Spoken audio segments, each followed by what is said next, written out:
जी। दोस्तों हक मौजूद, अस्सलाम वालेकुम। आज दुनिया की सबसे बड़ी सदारती जमहूरियत अमेरिका में नए मुंतखब सदर जो बाइडन हलफ उठाने जा रहे हैं और आज ही रात गए, जो वहाँ रात थी अब वहाँ दिन हो गया है। वहाँ अमेरिकी सदर जो पिछले सदर थे डोनाल्ड ट्रंप, उन्होंने खिताब भी किया और उन्होंने अपनी जो कारकर्दगी बताई, मगर दुनिया उसे कारकर्दगी शायद नहीं समझती। उन्होंने कहा कि मेरे जो दौर था 4 साला, उसमें अमेरिका ने कोई नई जंग शुरू नहीं की। चाहे दूसरा ये था कि वाइट सुप्रीमेसिस्ट जो अमेरिका में थे उनका दौर था और कालों पे जो जो हम काले कह सकते हैं या जो ब्लैक वो अमेरिका में कहलाते हैं, वो बाहर निकले और अमेरिकी तारीख में सबसे ज्यादा निकले। और ये जो कोरोना का बहरान आया, बहुत सी बातें हैं। इस हवाले से हमारे दोस्त बदर समेत जो वो अमेरिकी सियासत पे नजर भी रखते हैं। बदर, क्या समझते हैं आप कि आज हलफ बर्दारी थोड़ी देर में होने जा रही है? आप क्या समझते हैं कि कैसा था दौर ट्रंप का? वो अच्छा था, बुरा था, कैसा था? आप क्या समझते हैं? थैंक यू सता। सबसे पहले ये बात समझ लेनी चाहिए कि ट्रंप का 4 साला दौर ज़रूर ख़त्म हुआ है, लेकिन ट्रंप का दौर ख़त्म नहीं हुआ। क्योंकि ट्रंप जिस दौर को रिप्रेज़ेंट करता है उसे पॉपुलिस्ट। ज़हनियत भी कह जी। सकते हैं, ट्रंप की ज़हनियत या व्हाइट सुप्रीमेसी। मतलब ये कहना चाहिए कि ट्रंप का दौर-ए-सदारत ज़रूर ख़त्म हुआ है, लेकिन ट्रंप का दौर ख़त्म नहीं हुआ। वो जिस तरह इंग्लैंड में कहते थे कि king is dead, long live the king. तो ट्रंप का जो अंदाज़ हुक्मरानी है या अंदाज़ लीडरशिप है, it is very much there, जिसे आजकल के ज़माने में पॉपुलिस्ट पॉलिटिक्स कहा जाता है।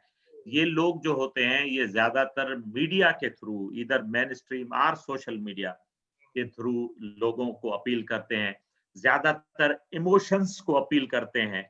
ये दे बिलीव इन, जैसे उनको एज़ अ कैटलिस्ट इस्तेमाल इस्तेमाल करते हैं, नेशनलिज़्म को भी कर सकते हैं, रिलीजियस सेंटिमेंट्स को भी कर सकते हैं। ये इस तरह के सेंटिमेंट्स को इस्तेमाल करके लोगों के नॉर्मली जो जज़्बात को उभारते हैं।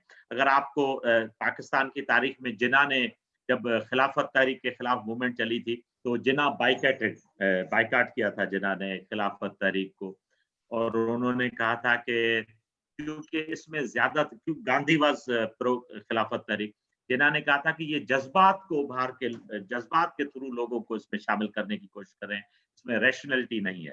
तो ये जो सारा सिस्टम है, the present day which is running around, ये ज़्यादातर रैशनैलिटी के अगेंस्ट काम करते हैं।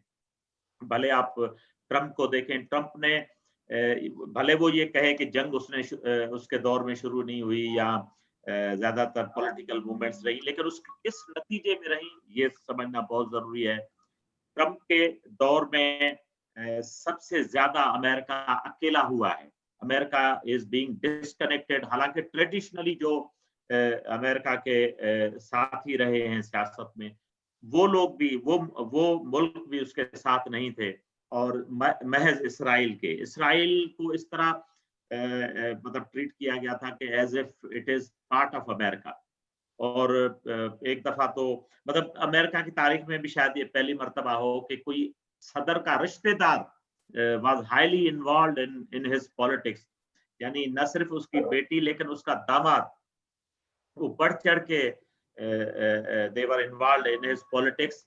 और मतलब इस्राइल के हवाले से स्पेशली जब बेंजामिन नेतन्याहू ने कहा था कि हम ये समझते हैं कि हमारा एम्बेसडर बैठा हुआ है, जॉरेड कुशनर को उसने कहा था कि हमारा एम्बेसडर हालाँकि Jared Kushner had nothing to do with his government, his cabinet, वो कैबिनेट का हिस्सा नहीं था, लेकिन ही वाज़ ऑलवेज़ देयर।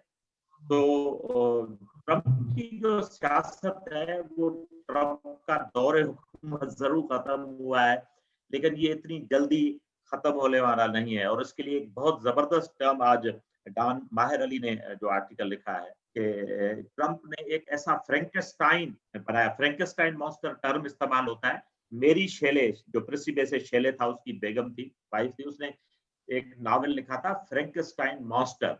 वो एक साइंटिस्ट होता है, एक मॉन्स्टर बनाता है जो उसे बनाने वाले को खुद खा जाता है। उसको अंग्रेजी में टर्म इस्तेमाल करते हैं फ्रैंकेनस्टाइन मॉन्स्टर। तो ट्रंप ने एक ऐसा फ्रैंकेनस्टाइन मॉन्स्टर गढ़ा था जो उसको खुद आखिर में यानी इस तरह से खा गया कि वो तकरीब में शरीक होने के लिए भी तैयार नहीं है, या ही डजंट हैव गट्स के वो तकरीब में शरीक हो सके।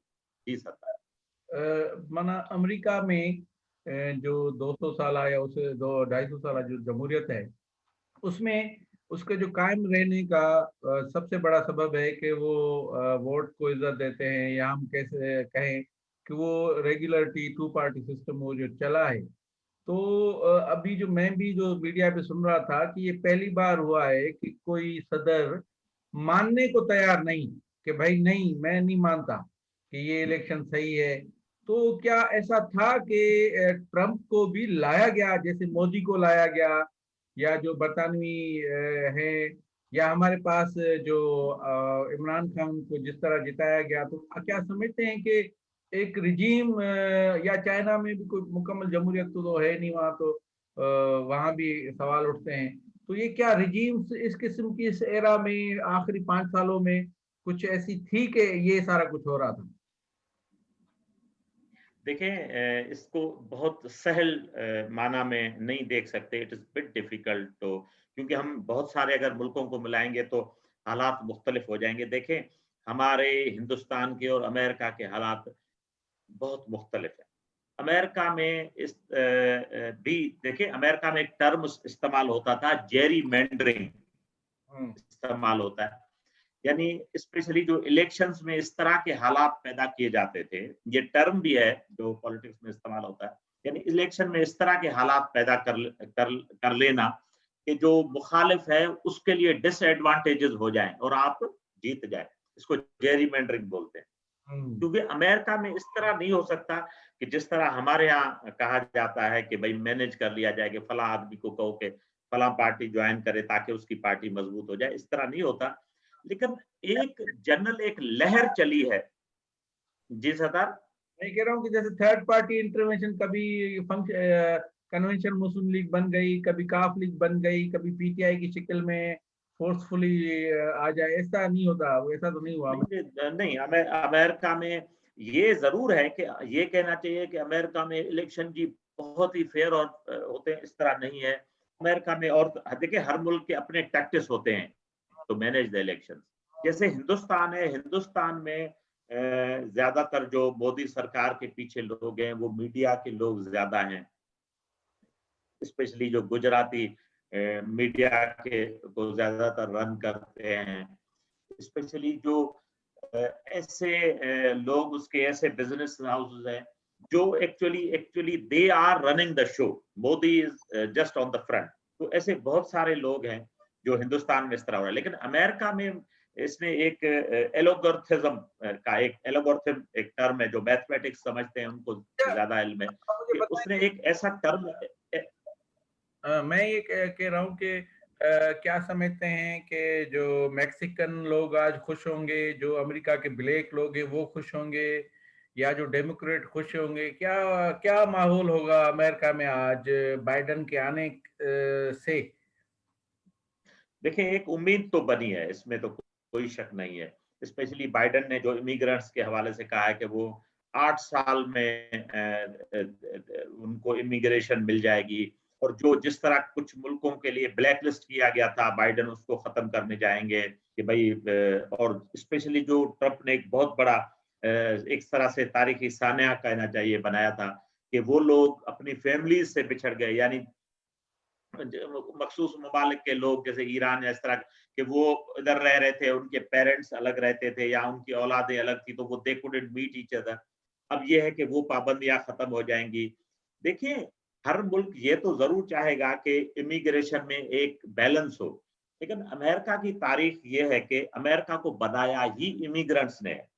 अच्छा। यानी जो अब बैठे हुए हैं, भले वो बाइडेन हो, ट्रंप हो या जो भी हो, ये सब भी तो किसी ना किसी इमिग्रेंट की औलाद है ना जरा। इससे पहले जो लोग यहाँ पे रहते थे वो तो अब कैंप्स में रहते हैं, ठीक है ना। तो ये तो फिर एक अलग तारीख है। लेकिन ये है कि स्पेशली मॉडर्न जमाने में ये है कि बाइडेन के आने से अमेरिका में एक सैनिटी का रवैया जरूर ऊपर आएगा, ये हमें समझना चाहिए और खुश होना चाहिए कि कुछ न कुछ। लेकिन ये कहना कि वो ट्रंप के हालात बिल्कुल बदल जाएंगे, मैं इससे सख्त इख्तिलाफ करता हूँ। ट्रंप ने जो बीज बोया है, ये ट्रंप का बीज बोया हुआ नहीं है सिर्फ, ये बीज बहुत गहरा है और बहुत दूर तक है। और अच्छा। ये बात समझ लेनी चाहिए कि ये ट्रंप से मैं एक जुमला कंप्लीट करूं, ये ट्रंप से शुरू नहीं होता। देखिए, जब कोल्ड वार आती है तब अमेरिका जिस अंदाज से, स्पेशली रेगन के बाद कहते हैं कि जिस अंदाज से अमेरिका बदला है, एक दिन नहीं लगा है। ये आज जो अमेरिका में इंटॉलरेंस है, ये जो आज अमेरिका में इस तरह के हालात हैं, ये सिर्फ ट्रंप की वजह से नहीं है, इसकी पीछे तारीख है। जो सोशलिस्ट हैं वो इस बात को समझते हैं। बाकी ये जरूर है कि जिस अंदाज से वो फला फूला और जिस अंदाज से वो मीडिया में नजर आ रहा था ट्रंप की वजह से, उसमें जरूर कमी आएगी। लेकिन किसी ने बड़ा अच्छा जुमला लिखा है बाइडेन के लिए कि he is a horse whisperer. Horse whisperer बोलते हैं जो बोलता है। उसने कहा कि ये बोलने वाला आदमी है और इसका जो मुकाबला है वो ऐसी सख्त अपोजिशन से है जो एक तरह से रिपब्लिकन बन चुके हैं। इसके लिए it will be not easy for Biden कि वो इतनी आसानी से उन सब हालात को बदल सके, क्योंकि उसके लिए जिस जिस अंदाज की ताकत चाहिए शायद अभी उसके पास नहीं है। जी। अच्छा, मैं एक और चीज कि ये माना मैंने एक जुमला सुना बाइडेन साहब का, जो 2 महीने पहले जब वो इलेक्ट हो गए थे, 3 महीने पहले, तो उन्होंने कहा कि America again rule going to rule, माना अमेरिका फिर हुक्मरानी करने जाएगा। ट्रंप ने कहा कि हमने नई जंग कोई शुरू नहीं की इस 4 साल में। तो इसका क्या मतलब लिया जाए? एक तो उनकी साउथ एशिया की जो पॉलिसी है उस पे, जो हमारे हमारे खित्ते पे स्पेशली हिंदुस्तान, पाकिस्तान या साउथ एशिया के दूसरे मुल्क है, वहाँ क्या होगा, उसमें चीन भी हमारा करीबी मुल्क है। इन मुल्क ममालिक के लिए क्या पॉलिसी होगी, और दुनिया में आप हमें अगर मुख्तसर बताएंगे क्या क्या करने जाएंगे, कि हम रूल दोबारा करेंगे, अपना वापस लेंगे रूल?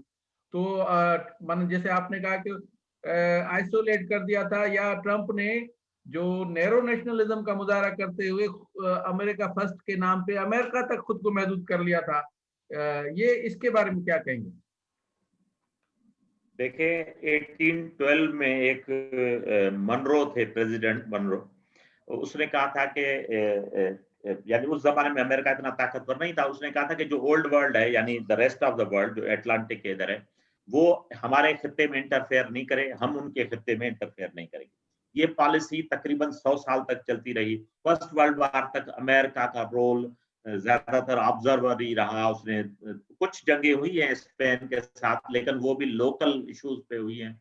उसके सेकंड वर्ल्ड वार के पास बाद स्पेशली अमेरिका ने कूद पड़ा था इंटरनेशनल पॉलिटिक्स में, जिसमें मार्शल प्लान, बहुत सारे ऐसे मामले हैं कि मार्शल प्लान उसने क्यों बनाया, क्योंकि उसने यूरोप को फिर से इसलिए उठाया कि बिजनेस कर सके। लेकिन ट्रंप के आते ये हुआ था कि जो ट्रेडिशनल साथी थे अमेरिका के, वो अलग हो चुके थे। लेकिन अब बहुत देर हो चुकी है। बाइडेन की राय बिल्कुल अपनी जगह पे दुरुस्त कि अमेरिका रूल करे, उसका मतलब ये होगा कि अमेरिका एक दफा फिर रेस्ट ऑफ द वर्ल्ड के साथ चलेगा।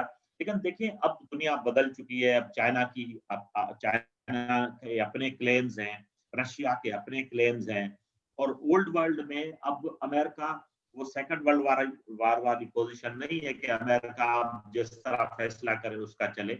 मेरे ख्याल में मुस्तकबिल में हम देख रहे हैं कि दुनिया शायद मल्टीपोलर होगी, हो चुकी है। अब अमेरिका इस तरह नहीं है कि वो घर बैठ के कह सके कि हम रूल करेंगे। और मैं एक इकोनॉमिकली, एक तो साउथ एशिया की पॉलिसी आप क्या समझते हैं? दूसरा, आज मैं कहीं पढ़ रहा था कि अभी भी अमेरिका दुनिया की सबसे बड़ी इकोनॉमी है। चीन को कुछ अर्सा लगेगा अमेरिका से आगे जाने में, और दुनिया की तीसरी बड़ी इकोनॉमी वो रूस क्लेम कर रहा है। मगर ये कि सबसे जो इकोनॉमिकल टाइम या साउथ एशिया के हवाले से आप क्या सोच रहे हैं कि क्या पॉलिसी होगी इनकी? देखें, मेरे ख्याल में चाइना तो शायद कुछ दिनों पहले ये अखबार में कहीं डॉन में या कहीं था तक कि चाइना 2028 में will be the world's biggest economy. ये इस तरह मतलब कंफर्म नहीं है, लेकिन इस तरह की खबरें हैं उसमें। तो चाइना इकोनॉमिकली इतना तेजी से आगे जा रहा है It is very difficult for any country, including America, to stop him.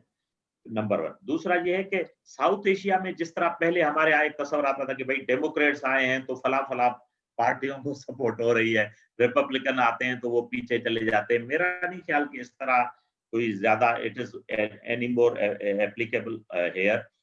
अब ये है कि यहाँ के जो फैसले हैं उन फैसलों में अब अकेले अमेरिका की नहीं चलने वाली। जरूर उनका इन्फ्लुएंस है, लेकिन अकेली अमेरिका की नहीं चलने वाली। और लेकिन ये है कि एक बात की खुशी होनी चाहिए, स्पेशली बीइंग अ पाकिस्तानी, कि मोदी जिस अंदाज से मोदी को पुश मिला था, स्पेशली अमेरिका की तरफ से ट्रंप की वजह से, क्योंकि उनके मिजाज शायद आपस में बहुत मिलते थे, तो वो मोदी के लिए it is not good news के जो है वो ट्रंप जा रहा है। बाकी हिंदुस्तान न सिर्फ मोदी के लिए, जी या हमारे पास जो उनके दामाद से जो संगत रख के बैठे हुए थे, या जो रोजवेल होटल बेचने की बात कर रहे थे, वो भी तो थोड़ा बहुत परेशान होंगे आपके ख्याल में? मेरे ख्याल में as far as Pakistan is concerned, Pakistan मेरे ख्याल में एट प्रेजेंट काफी सैन एटीट्यूड है पाकिस्तान का। देखिए, तनकीद हुकूमतों पे करनी चाहिए, लेकिन as far as foreign policy is concerned Pakistan बहुत संजीदा है और कोशिश कर रहा है कि ऐसे लोगों के हाथ में स्पेशली फॉरेन रिलेशन होने चाहिए जो उसको समझें। आज आज ही मैं सुन रहा था कि वो जो ज़ल्मे खलीलजाद हैं, अमेरिका के स्पेशल एनवॉय फॉर अफगान उमूर, वो उनको नई एडमिनिस्ट्रेशन ने कहा है कि आप अपना काम जारी रखें, कि आपका काम मुतमईन करने वाला है। तो क्या आप समझते हैं कि अमेरिका इनखला करेगा अफगानिस्तान से, जो थोड़ा बहुत वो जारी भी है? देखें, इसके लिए वो मुझे यही मिसाल देनी चाहिए कि रोमन एम्पायर बहुत वक्त से गिर रहा था, लेकिन उसे बहुत साल लगे थे, 100 साल लगे थे रोमन एम्पायर को मुकम्मल खत्म होने में।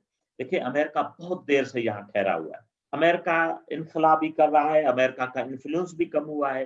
देखिए, एक बात समझ लेनी चाहिए कि जिस अंदाज से ये पिछले दिनों अफगानिस्तान के इश्यूज हुए हैं, इन पे बात हुई है, स्पेशली जो तालिबान को रिकॉग्नाइज किया या उनको एज अ फरीक माना गया, ये बात साबित करता है कि अमेरिका का जो एक एटीट्यूड था कि हर चीज एक ताकत के जरिए हल की जा सकती है, उसमें डिप्लोमेसी की कोई खास गुंजाइश नहीं है, वो प्रूव हुआ है कि सही नहीं है।